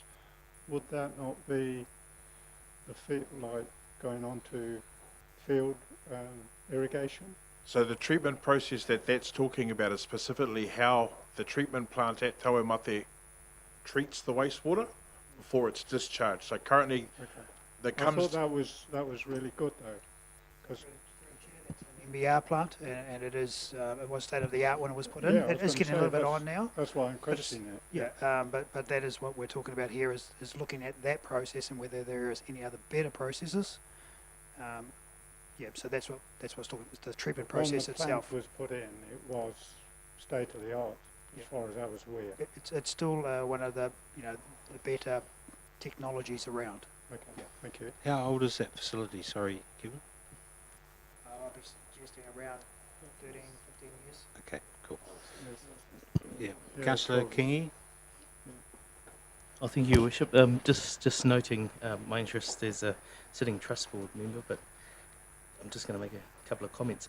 We'll seek a couple of clarifications. If we were to include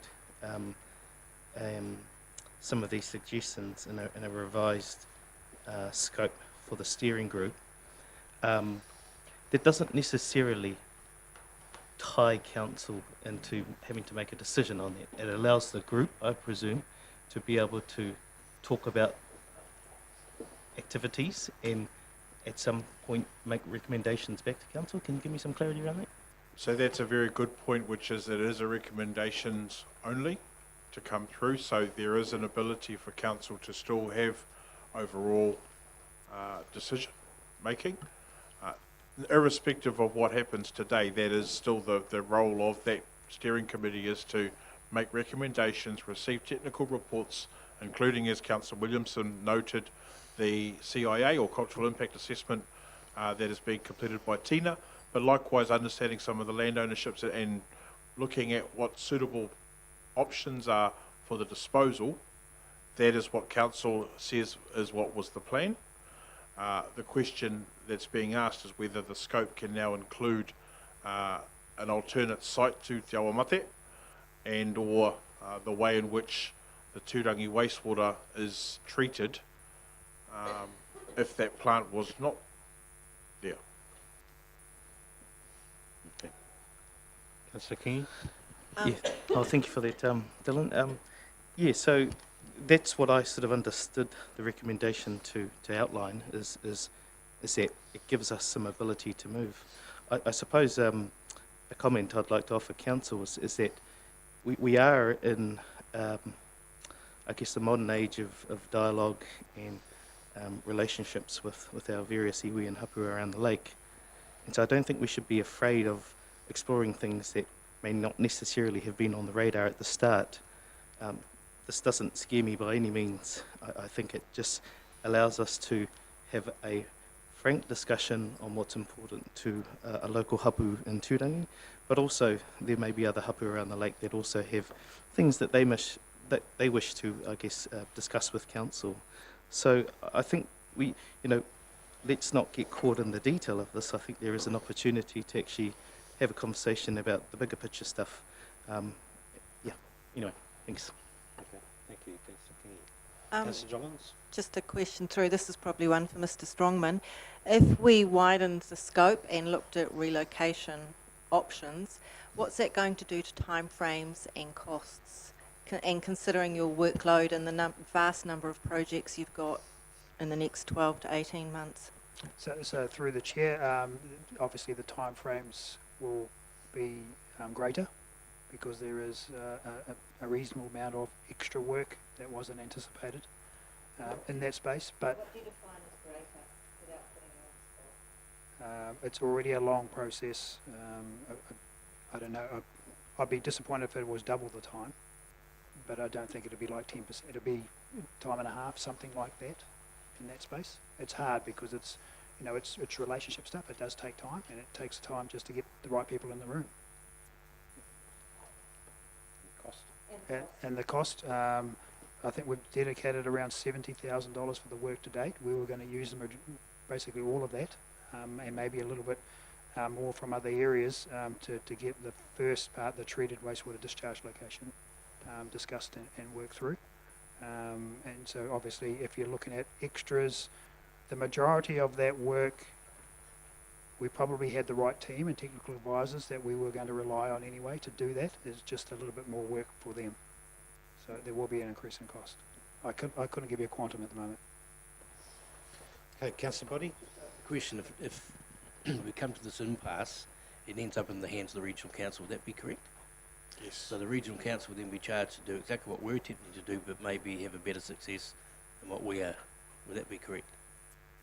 Potentially, but that's subject to, I mean, obviously they have legislation and our, you know, the Act to work through. Initially, we were looking to be innovative and working on the relationship to build this, and the suggestion came from Turangi-Tongariro around how best to participate from a hapu perspective alongside council to work through the consent. And so we've worked through that. This is probably the first impasse. Yeah, so now they've got new factors have been introduced. So I think to be really clear, it would go to a consent hearing for whatever you applied for, and then you get all the uncertainties and costs associated with that process and any subsequent litigation, and who knows where that will head. So this was about trying to work with those parties to try and avoid most, if not all of that. Yeah.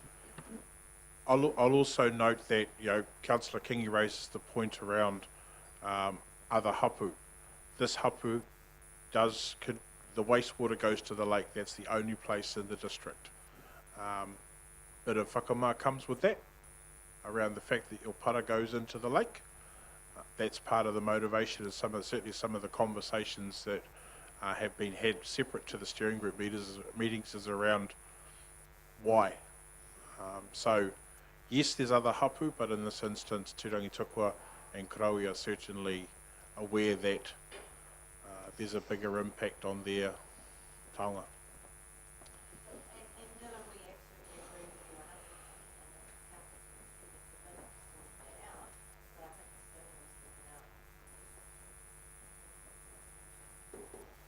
Okay, well, the two issues here, going back to the original resolution, if councillors maintain that should be the scenario, or are you happy to introduce the relocation as a possible option? Obviously, taking into Councillor Kingi's comments about don't be afraid, yeah, don't be scared of it, because we still get the final decision. So, you know, the way I think of it as chair, in the interests of our wonderful relationship we have with the iwi, Turangi-Tongariro, you know, why should we be so nervous? And it doesn't appear that, like, what the issue is, if the recommendation from that steering group committee is for relocation, that will be the issue, because that's significant costs. So we will have to work with that once we get it. But I'll put it out to the councillors. I mean, the only other comment I want to make is we did appoint a councillor to sit on that steering committee, and he's giving us a recommendation in his view, and he's the one who's been living and breathing this for the past few weeks, so I think that deserves some respect and consideration as well. Absolutely, we certainly value Councillor Williamson's. Well, through the chair, obviously I totally respect, you know, the comments made, particularly by Councillor Kingi. I still, and I'm still very mindful of respect, for the iwi, historically and currently, and good working relationships. You talk about, the big picture, looking at being relevant and sort of being brave. I think that, we just have to be, I still like to apply that practical lens on the whole thing. This is a facility that benefits the whole community in Turangi, southwestern region of our beautiful district, and that's just the point I was making. So, in the event of in the event of a recommendation one way or the other here, I'm still will work with people, work and be positive. Otherwise, I'd possibly, if the recommendation goes to support this recommendation, I may feel my position untenable even on the recommendation on the steering group committee and step aside. Okay. Are you going to suggest a amended recommendation? You'd like to? Okay, so Councillor Williamson. Well, from my original commentary, I recommend that we receive the report and supports the steering group considering options for the long-term disposal of wastewater for the Turangi community only treat wastewater discharge location as original resolution back in April. Okay. And it'd be part one. Yeah. Part 1, no, 2 and 3. And I'll second that amendment. Okay, would anyone like to talk against that amended resolution? No, I would like to talk for it, Your Worship, yes. because just to put it into a priority list, I would have thought that the wastewater discharge location is the most important to deal with first. And so I would support Councillor Williamson's recommendation, Your Worship. Okay, thank you, Councillor. Can anyone else like to talk in support of the suggested amended resolution by Councillor Williamson and Councillor Jollins? No. Would anyone like to talk against it? Councillor Kingi. Thank you, Chair. Yeah, just I guess reiterating my point earlier is, and again respecting John's points you've raised, which are very valid. No one disputes that item B1, treated wastewater discharge location, is an obvious thing that we need to address. And I don't think anyone's disagreeing with that. I just really think we can consider that there's other activities that we need to that we could think about over time. And so for me, this is just about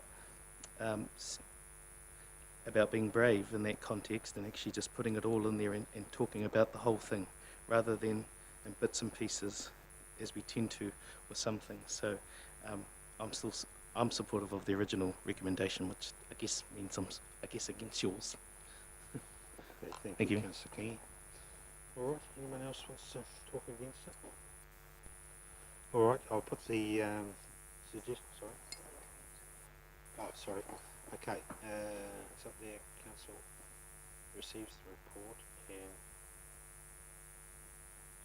if you want considering options, long-term disposal of water. Oh, yeah, it's in here. You happy with that? Just mover and seconder. Okay, all right. Been moved and seconded. All those in favour, please say aye. Those against? I'll vote against in support of Councillor Kingi. Thank you very much. If I could have a recording, please. Sorry, through the chair, I just wonder whether the word discharge should be in there just to clarify, because we've had numerous discussions around making sure we're 100% right and not avoid any relitigation as such. That was the intention from the discussion. So long-term disposal or discharge disposal. Discharge, after discharge, disposal. I can't see it, sorry.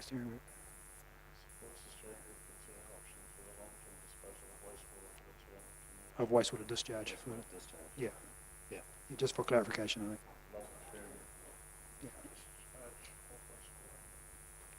It's in there twice. Reports the steering group considering options for the long-term disposal of wastewater discharge for the Turangi community, with the scope to include treated wastewater discharge location only as per the resolution made. Okay. All right. Been moved and seconded, and we've done all that, so it's been approved. All right. Thank you very much. 5.6. Council engagements. October 2018.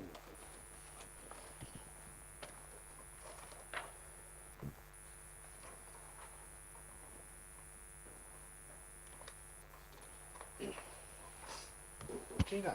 Hello, haven't got anything to add on to that. I'm just noting that our next council meeting won't be here, so we're going to Waitanui to the marae. So, I still have a public forum here too, yeah? Yes. That's Across the road. Across the road on the other side, the lakeside. Hmm.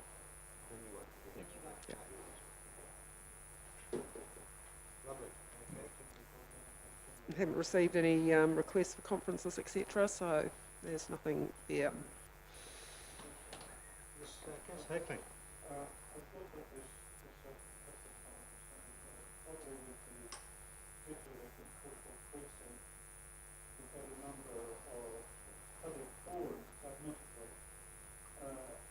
It would be nice to, because they've just come through, to have those, not perhaps included, but just perhaps down below somewhere, which reminds us of, because I think they're important meetings that should be coming. Yeah, but So I think through the chair, it's a matter of timing of when those meetings have been planned versus when this agenda's been printed. So normally they would be on there, but it's just a timing issue. The agenda would have been printed a long time before that. Yeah. This one, the agenda was printed before we... It's 2 weeks ago it would have been printed, and those So meetings with those were public forums, what have they been done? Just put in your diaries? They've just were just put in your diaries yesterday, I think. Yep. Yes. So So Gary, would you like a copy of the meeting? oh no, I've done it. Yeah. I think that if they were, if those dates were set before the thing, it would be nice to have them. Sure. So just for the notes, I guess on the night of the 2nd of October, we've got the business community business after 5 on the cultural precinct, and on the 3rd is a public meeting, both at the Great Lakes Centre, both starting at 5:30 p.m. Yes, absolutely. Absolutely. Yep. Lovely. Okay. Conferences. Right. Recommendation here. Received the information. Thank you. Moved by Councillor Harvey, seconded by Councillor Johns. Right. Members' reports. Yep. 5.7. Thank you very much. Members' reports. Councillor Harvey. So, last week, Council and I took part in a but it was more of it was great because we had the opportunity to have a bit of an open forum with several members of the community. The chair found the question and answer thing, and I don't know how he felt, but I thought that was fantastic because people had the opportunity to a smaller environment to ask us a question. We'd like to think that perhaps we can do that a bit more often in some sort of organised way, not sure how, whether it's more coffee mornings or I don't know, but it was, I know several people appreciated the fact that we could do that, and it was all very civilised and pleasant, and it was all really good. Bit of a men's fashion show. Wow. So I just don't know whether we can think of other ideas for that. Okay. Absolutely. Thank you, Rosie and Christine, for doing that. Any difficult questions or? That's where the market came up. Market, okay. Right. Yeah, we did talk about council staff, we talked about a lot of that, yeah, fascinating, they didn't know we had economic development plan and asked what was tomorrow, it was realistic that we honoured. And the cultural precinct came up and that was positive, and we wrote 3 things. Yeah, that was well done. So,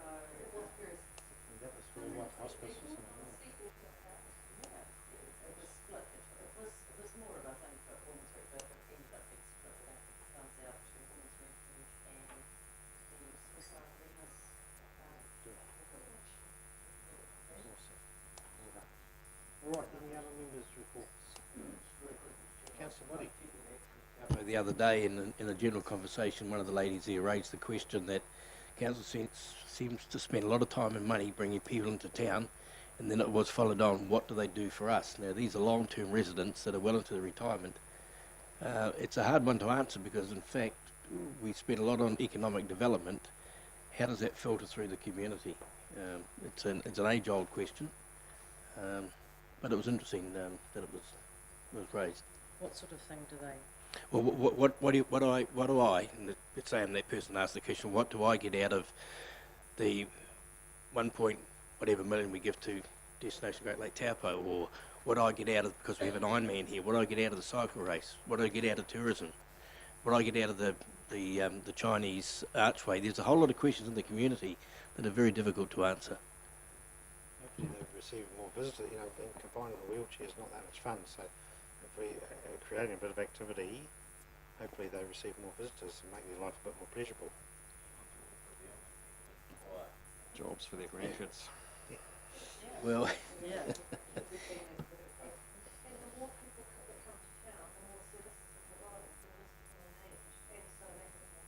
more hospitals, whatever.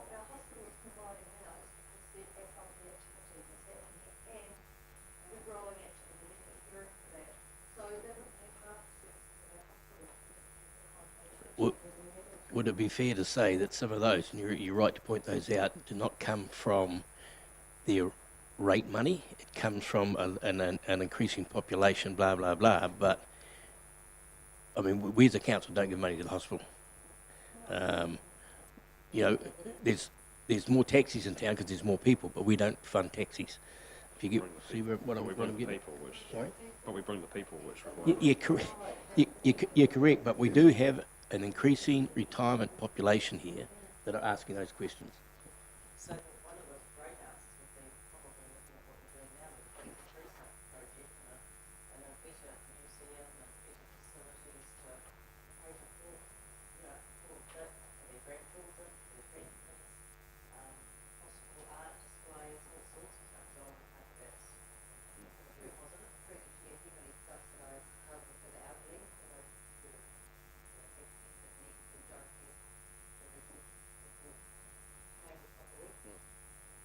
Okay. Yeah, so on behalf of the Mayor, I went to the awards for the Waikato River Trails, where they were the recipients of the New Zealand Walking Access Commission Outdoor Access Champions for 2017-18. I just had to read that. But it was really great that they got some recognition for all the awesome work that they're doing. And there's a new event called Summer Sizzle, which is on the 12th of January, which is going to finish at Mangakino Lakefront. So that'll be a great event for our district, our part of the district. Yeah. So yeah, that was a great night. We still contributing to Waikato River Trail? So, do you want to report on last night? If you'd like to, I've had my say. You can have a go. Councillor Williamson. Yeah, Rosie and I and Dylan and Helmut and Cornelia from Turangi and Andy, of course, and the Rangatira Hub Trail Trust. They won an award. They're fantastic. And as Rosie did a little talk on behalf of the Mayor. It was actually a joint one with Waipa. First one, Taupo Waipa Trust Power Community Awards. The first one was a bit of a trial. What was it like? Sort of mixed opinions about it, but yeah. Next year we'll be here. Yeah. So that was a good turnout from the Taupo Turangi community. Yeah, beautifully. Watched the rows going past. Yeah. And Lake Taupo Hospice were the Supreme Award winners, which was fantastic. So when you say Supreme in Taupo or Waikato as well? That was the Taupo one. Yeah. And also Emergency Accommodation Taupo received an award, and Kyla Allen Jennings from Taupo Nuiatea and Taupo Pathways and Turangi-Tongariro Hub all received awards, and I probably didn't get any of them. Growing with grief. Sorry, Dylan. Growing with grief with Marilyn. Yes. Right. So there were some great winners, and it was great. Several people from Taupo went up and supported and took part, so that was fantastic. It was a great evening. Good. And yes, next year it's here.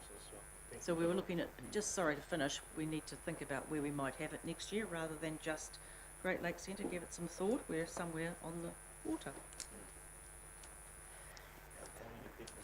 Probably there would have been 100, 100, so maybe the yacht club, something like that.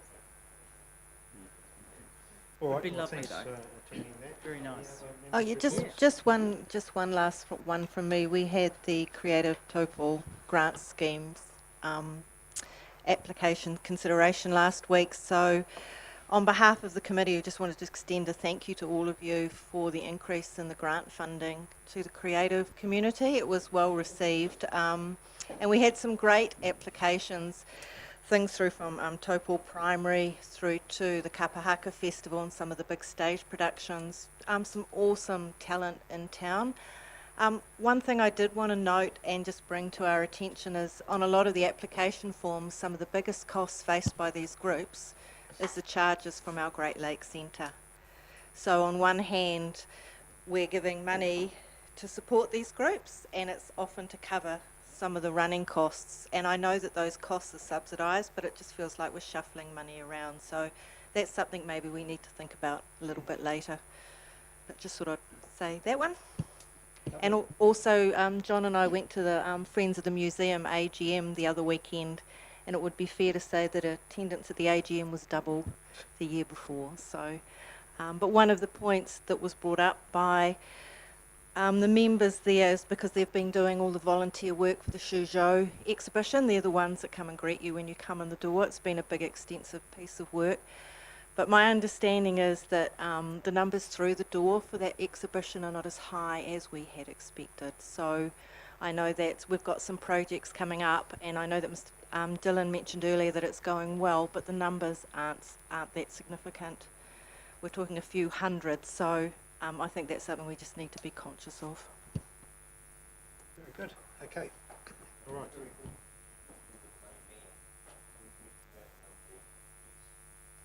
Of course, yeah. Yeah.